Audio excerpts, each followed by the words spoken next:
So good morning, everyone. Like Chris said, my name's Karen Michaels. I'm with Fidelity, and we are going to talk about homestead. So this is a general overview of the homestead rules in Florida, and it's important to know because we here in Florida have some of the best homestead protections.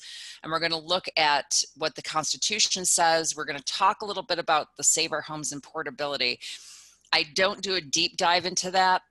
I actually have a whole nother class on that because it takes about an hour and there's a lot of like nuances and stuff with that. So it's going to be a general overview on all of that.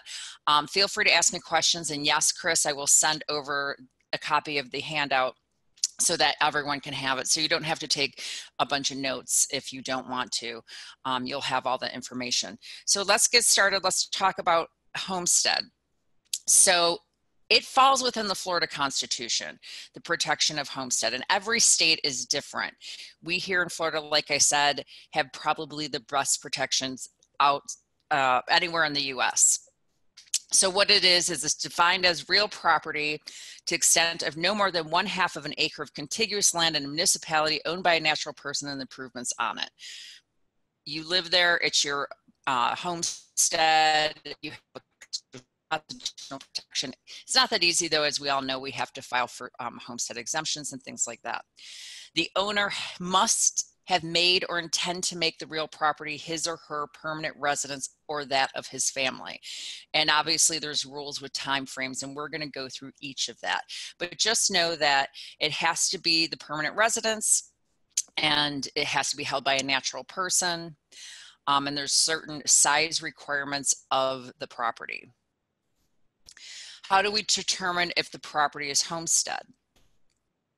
Homestead can be pretty much on any type of property, including single family homes, condos, mobile homes, long-term leasehold estates.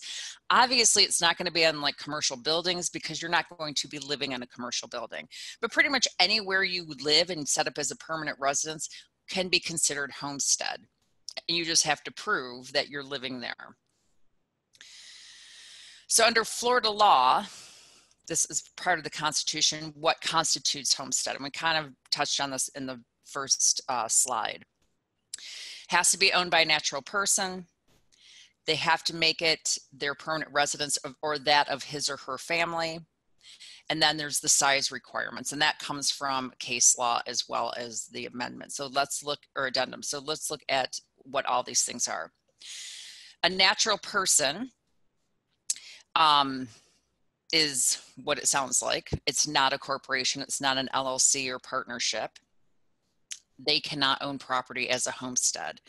And we do see that quite often where people will transfer their property into an LLC for whatever purposes, and they will lose their homestead status because an LLC corporation is not a natural person. So we're looking at a natural person, which we all understand what that is, human being, right?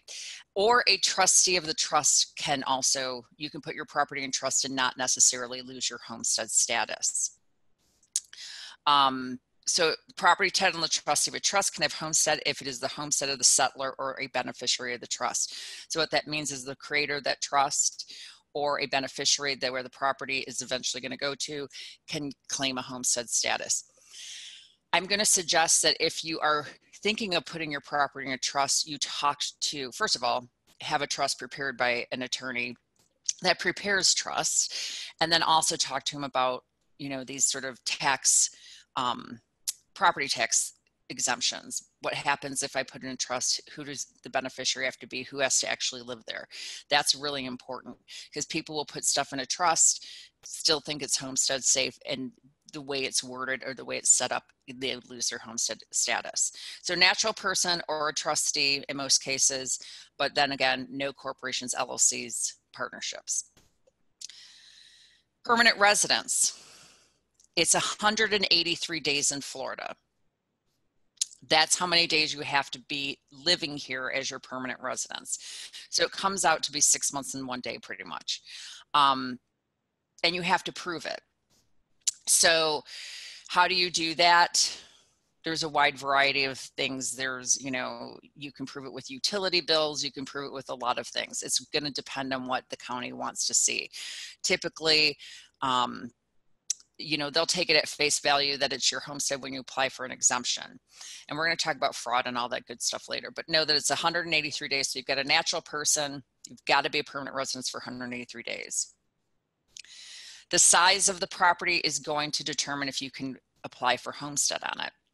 If it's within a municipality, it's a half an acre. So it's all of our lot and subs essentially can apply for homestead. Outside a municipality is 160 acres.